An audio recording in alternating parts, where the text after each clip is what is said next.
Prutas, prutas, prutas. Beautiful. Pakitanggal yung papel mo.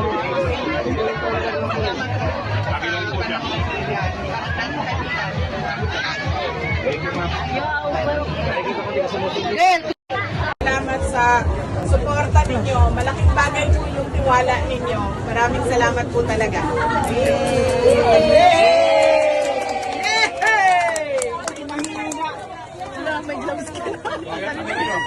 Ako, share na lang kayo, ha? Ating competition ay decoration lang ng lechon. At ako ay kanina sobrang na-excite ang ating mga airpat sa kanilang panalo sa kompetisyon ng decoration ng lechon. Ako tuloy ay napaisip, paano ba mag-decorate ang mga ama ng lechon? Ang dala po namin ay regalo para sa lahat ng entries ng lechon competition ninyo. Hindi na po kami nagbigay sa mga nanalo, first, second, third, dahil mahirap po mag-judge ng isang competition. So, ang ginawa po namin ay bibigyan namin ng premyo lahat ng entries namin ninyo. Alright, mag-reaction tayo dito mga kababayan no, sa pagbisita ni VP Sara Duterte dito po sa Aborlan no, sa Palawan kahapon. At ito nga po yung o siya yung pangunahing guest no ng mga taga Aborlan dito sa kanilang festival. Tinatawag po nilang Rakudan Festival no mga kababayan, na kung saan yung highlights po ng kailang celebration ay yung lechon no. May mga parada ng lechon, may lechon decoration at dito nga po si VP Sara po yung nag-judge no, or kinuha nilang judge para dito sa lechon decoration competition. Pero si VP Sara ay nahirapan na mag-judge at yung ginawa niya ay lahat ng entries ang kanyang binigyan na lang ng premyo mga kababayan para hindi na po siya mahirapan at para po walang uuwing luhaan no, kasi lahat po namang may entries ay nakatanggap ng premyo mga kababayan. At dito nagpasalamat po si VP Sara sa mainit po nilang pagtanggap sa kanya dito po sa Aborlan, Palawan mga kababayan no. Ang ibig sabihin pala ng Rakudan ay pagtipon-tipon no, or gatherings, pagsama-sama sa napagkasundo ang lugar. So ito po yung Tagalog translation ng word na Rakudan, isang Palawan or native Palawan na term no, itong Rakudan. Samantalang para po sa ating opinion no, itong pagbisita ni VP Sara Duterte dito po sa Palawan no, particularly po dito sa Aborlan, ay nakikita natin na genuine po yung suporta ng mga taga Aborlan, Palawan para kay VP Sara Duterte mga kababayan.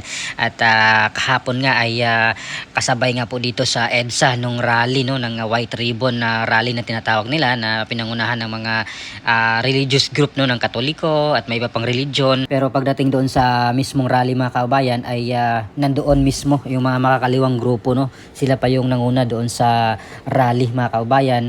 At makikita natin or nakikita natin at naririnig natin na yung kailang sigaw talaga ay mas grabe yung patama nila kay VP Sara Duterte mga kababayan, knowing dito po sa nangyayaring talamak na korupsyon sa ating bansa ay wala namang control si VP Sara no, wala namang participation, wala siyang flood control project, pero siya yung binabanatan ng mga makakaliwang grupo kasama itong kailang mga kasamang mga religious group at mga dilawan no mga kababayan. Pero nakita ko rin doon na wala masyadong mga big personalities no, galing dito sa mga dilawan at mga pinklawan. Yung mga nandun kahapon ay yung mga grupo talaga ng Makabayan Black no, yung mga makakaliwa.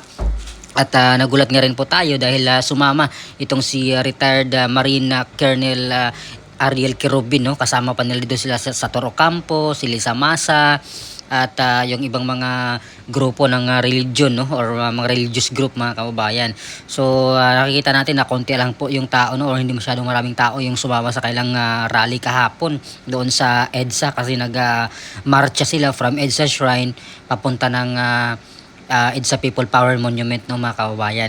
Yung mga nakikita nating mga placard nila doon talagang impeach Sara no, yung kanilang mga bit-bit mga kababayan. At nakakatuwa lang dahil after nung kanilang event ay may umamin no doon sa mga sumama doon sa White Ribbon Rally nila na di umano'y binigyan ng 150 pesos, merong tag 200 at mga gutom na gutom sila mga kababayan after ng event kasi mga alas 11 pa daw sila pinapapunta doon.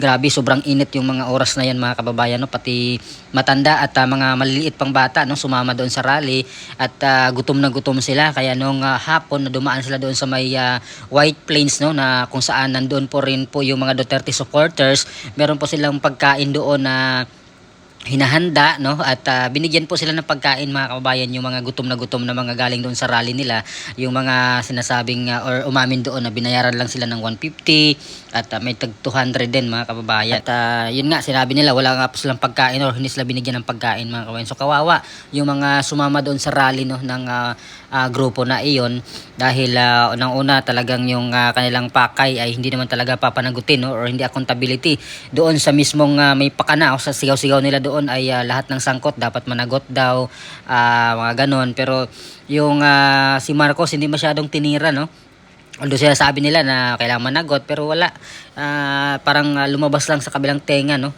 yung panawagan nila kasi si Marcos naman talaga yung may hawak ng budget, siya yung may responsibilidad sa lahat ng mga kaganapan ng mga korupsyon dito no, pero si VP Sara yung lumabas na mas guilty sa kanila no.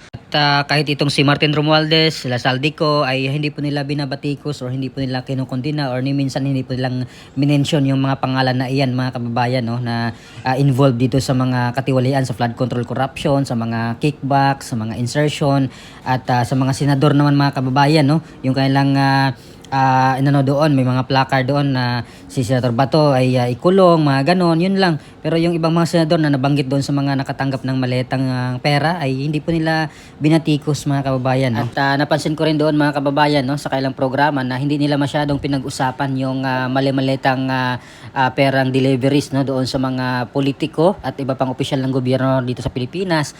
Parang pahapyaw lang, no? Pahapyaw yung kailang pag-mention ng maleta doon sa isa sa nag-speaker doon or isa sa mga nagsalita doon sa stage na talagang hindi masyado nilang talagang pinag-usapan yan mga kababayan. Pero siguro kung mga Duterte yung na-deliveran na maleta mga kababayan ay halos oras-oras siguro silang nagsasalita yan, nagbabanggit yan sa mga interviews, sa mga pronouncement nila sa media, social media. Pero nagkataon na walang Duterte na nakatanggap ng maleta ay tahimik itong mga grupong ito mga kababayan no. At marami nga po nagsabi na itong mga Dilawan, itong mga Makabayan ay Marcos na rin mga kababayan no.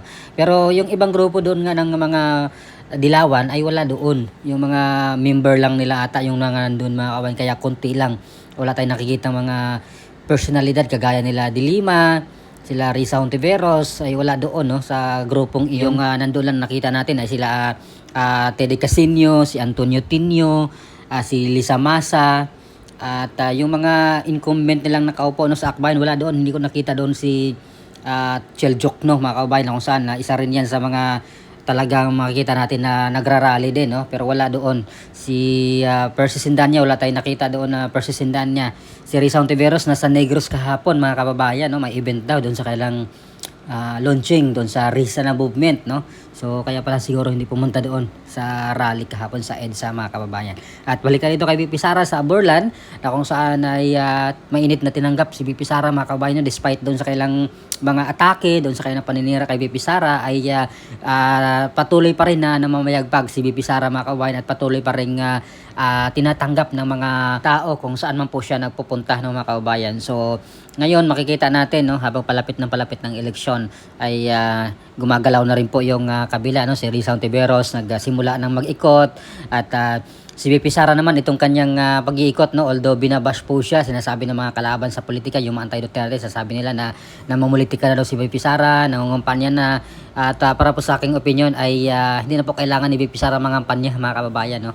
At itong pinuntahan niya ay inimbitahan po siya mismo dito ng mga lugar na ito, bukod doon sa mga nasalanta ng lindol no sa Mindanao mga kababayan kasi talagang understandable na rin po yan na talagang pupunta doon si VP Sara kung may mga kalamidad no. Well in fact yung Office of the Vice President yung unang pumunta doon sa Jensa nung nangyari yung lindol no. At doon sa iba pang lugar na pinuntahan niya, doon sa may Davao Occidental, sa Sarangani, at kung saan may mga hindi ka nais-nais na mga pangyayari. Pumunta po si VP Sara sa Tatakluban. Ayan, binisita niya yung mga biktima ng pamamaril doon. At ito ngayon, fiesta, celebration, no? Festival itong pinuntahan naman niya dito sa Aborlan, Palawan, mga kabayan. So siguro kung hindi po siya nag-declare nga ng pagtakbo sa pagkapangulo sa 2028 ay mas marami pa siguro mga lugar yung mga nag-invite sa kanya before, no, or prior to her declaration, kasi sabi niya talaga may mga nag-cancel, no, or kinansela yung mga event na nag-imbita na sa kanya. Kaya dahil doon sa sinabi niya na tatakbo siya, baka pag-initan yung mga nag-invite nga sa kanya, kaya mas okay na i-cancel na lang, mga kababayan. Baka gipitin pa sila ng mga kalaban ni VP Sara na nasa kapangyarihan ngayon, no? So ano po masabi nyo dito, mga kababayan, no, sa pagbisita nga ni VP Sara Duterte dito po sa bayan ng Aborlan sa Palawan? At nakikita natin na masaya po yung mga tao at nakipag budol fight pa itong si VP Sara, no, kasama itong mga residente ng Aborlan, Palawan. So please comment down below. Maraming salamat. God bless po sa ating lahat.